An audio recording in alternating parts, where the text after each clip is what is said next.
Woohoo! Last one here. Go tell your mama. Go tell your friends. I'm gonna read how this book ends. There, you can have that one. If you make millions off that tune, just send me a nickel every time it's played. Here we go. My cooking experience. The very last one of the stories from my life. And it's a nice, tidy, short one.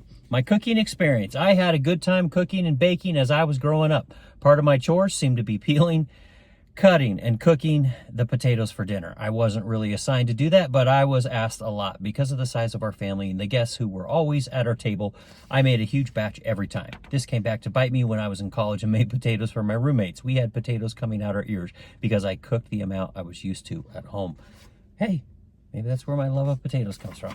Mom gave me a little cookbook when I was about 10 years old. I looked through that book so much that I wore it out. I couldn't make most of the recipes because mixes were just hitting the market.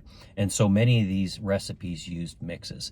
We never used mixes at our house because they were just plain too expensive and didn't taste as good.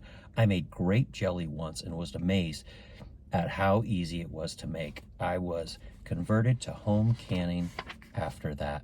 I watched Mom a lot as she cut out her biscuits, made her great pies, and whipped up many delicious foods.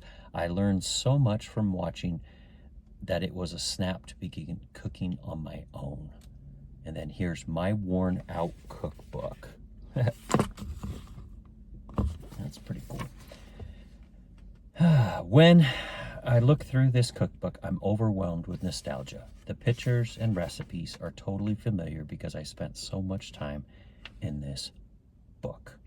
And we have spent so much time in this book about Mom. Stories from my life. Patricia, Stannard, Jensen. What a cute little kid. And a pretty lady now. All right. Love you all. Love you, Mom. See ya.